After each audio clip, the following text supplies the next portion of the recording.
Será que realmente Deus ele existe? Será que realmente faz sentido crer em Deus? A existência de Deus é algo realmente que conseguimos chegar em uma conclusão? Olá, meu nome é Lucas e se você gosta de assuntos como filosofia, teologia e cristianismo, você está no lugar certo. Quando a gente fala sobre Deus, primeiro, a gente precisa pensar em algo muito simples. Por que estamos aqui? De onde viemos? Como as coisas realmente começou? Se a gente for pensar sobre isso, a gente vai chegar num ponto do universo. O universo ele é eterno ou o universo ele passou a existir? Se o universo ele passou a existir, então quem trouxe o universo à existência? É justamente esse argumento que eu vou trazer aqui para vocês hoje, e o nome desse argumento é argumento cosmológico. É um dos argumentos mais poderosos e mais convincentes sobre a existência de Deus. De fato, sabemos que Deus ele existe, e isso é inegável. A existência de Deus é algo inegável. E para mostrar isso, claro, nós possuímos diversos argumentos. Como exemplo disso, em um vídeo passado, eu falei sobre o argumento de Anselmo, onde ele mostrou que nós conseguimos raciocinar sobre Deus de uma forma lógica. Se você ainda não assistiu, vou estar deixando o vídeo aqui. Mas hoje eu quero falar para vocês sobre o argumento cosmológico. Afinal, que argumento é esse? Como nós conseguimos chegar até Deus através desse argumento? Vamos lá, é um argumento muito interessante. Esse argumento, ele foi originalmente, criado por islâmicos, é isso mesmo. Um nome muito famoso que ficou foi o Kalam, que foi um grande pensador que trouxe esse argumento cosmológico de uma forma muito forte. Mais tarde, um homem chamado William Lane Craig, ele começou a formular esse argumento de uma forma muito mais forte, de uma forma muito mais convicta. Ele aprimorou o argumento de Kalam. Mas vamos lá, como é que esse argumento ele se estrutura? Esse argumento ele possui duas premissas e uma conclusão. A premissa de número 1, claro, tudo que existe tem uma causa. Tudo que começa a existir tem uma causa. O universo ele passou a existir. A conclusão é que o universo ele tem uma causa. E quem causou o universo só pode ter sido Deus. Mas vamos lá, a gente vai passar por cada um. Eu vou explicar para vocês e a gente vai chegar na conclusão de que Deus teria que ter criado o universo. Isso implica que Deus ele existe, claramente. Vamos conversar um pouco sobre a premissa de número 1. Tudo que começa a existir tem uma causa. Observe, todas as coisas que nós olhamos à nossa volta, a gente sabe que teve alguém que precisou projetar, que precisou calcular para que aquilo pudesse ser criado. Por exemplo, observe um celular, né?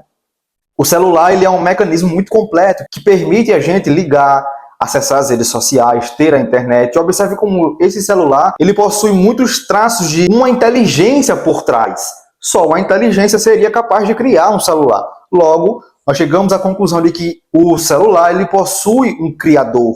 Ele tem um projetista por trás dele. Quando assim se sucede, quando a gente olha para o universo, as galáxias, as estrelas, a Terra, a natureza, a gente vê que essas coisas possuem um grau muito elevado de inteligibilidade. Só um ser inteligente poderia criar essas coisas. Quando a gente vai olhar os mínimos detalhes dessas coisas, a gente observa que só realmente alguém muito inteligente para trazer tudo isso à existência.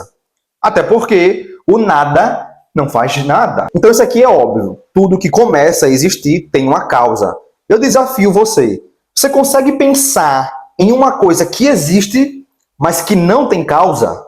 Pois é, qualquer coisa que a gente olha ao nosso redor teve uma causa para existir. E isso daqui é algo inegável. Premissa de número 1. A premissa de número 2 vai nos dizer que o universo ele passou a existir. Logo, o universo não é eterno. Sim, e se você não sabe, há diversas evidências científicas na cosmologia moderna que apontam que o universo ele não é eterno. O universo ele passou a existir em um determinado tempo. E essa teoria ficou muito famosa como a teoria do Big Bang. Há 13 bilhões de anos atrás, houve uma expansão até o que nós conhecemos hoje. Então o Big Bang ele não é eterno, ele teve um tempo que não existia e passou a existir. Observe, tudo que existe tem que ter uma causa. Alguém tem que fazer alguma coisa por trás. Só para a gente se aprofundar um pouquinho nisso, em 1929, Edward Hubble ele descobriu justamente que as galáxias, elas estão se afastando umas das outras. E quanto mais distante elas estão, mais rápido elas se afastam. Isso sugere que o universo, ele justamente está se expandindo cada vez mais. Se voltarmos ao tempo atrás, logicamente, vamos chegar à conclusão que houve um período no universo onde matéria e energia estavam densamente conectadas em um só ponto inicial e, de repente, se expandiu. Para essa expansão acontecer, quem ocasionou? Qual foi a causa disso? Já que todas as coisas precisam possuir uma causa, nada é causado por nada, porque o nada não tem poder de fazer nada. Quem causou essa expansão? A gente vai chegar em um ponto onde a gente precisa conversar sobre quem causou o universo. Vamos pensar um pouquinho. Logicamente, quem causou o Big Bang, ele precisa possuir alguns atributos. Um deles que eu vou citar aqui, a temporalidade. Por que a temporalidade? Porque ele precisa estar antes do tempo para que esse ser possa ter criado o tempo. A ciência vai nos dizer que o tempo e o espaço, eles só começaram a existir depois do Big Bang. Então, o que causou o Big Bang não pode estar limitado ao espaço e ao tempo. Ou seja, quem criou o Big Bang tem que ser atemporal e espacial. E os atributos de Deus justamente preenchem isso, porque sabemos que Deus ele é atemporal, ele não se limita ao tempo, e Deus também ele é espacial, porque ele não está limitado ao espaço. Deus é espírito, Deus é imaterial. Quem causou o universo também precisa ser uma força pessoal, ou seja, quem causou o universo queria realmente criar o universo com o seu poder onipotente. E sabemos que Deus, ele é um ser pessoal, ou seja, nós conseguimos saber que Deus ele tem um relacionamento, ele pode se relacionar com as pessoas, e Deus ele tem todo o poder na palma das suas mãos. Mas aí tu pode perguntar, beleza, mas se tudo precisa de uma causa para existir, quem causou Deus? Observe, o Aristóteles ele vai dizer que o regresso ao infinito é um absurdo.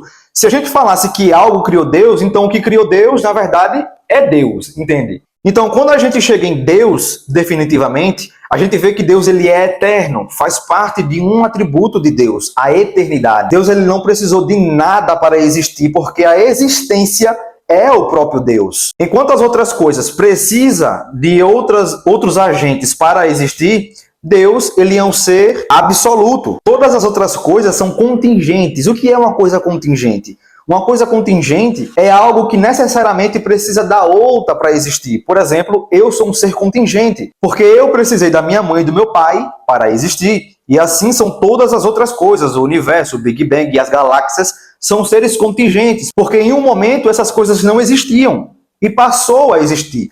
Mas quando nós vamos para Deus, nós vamos ver que Deus ele é aquilo que Aristóteles falou. Ele é o motor imóvel. Ou seja, Deus ele não precisou de nada para gerar, porque Deus é eterno. Ele sempre existiu e foi através desse Deus que todas as coisas passou a existir. E esse é o argumento que nós chamamos de argumento cosmológico, onde mostra que Deus criou todas as coisas com o seu poder. O que é que vocês acharam desse argumento? Quero que vocês comentem.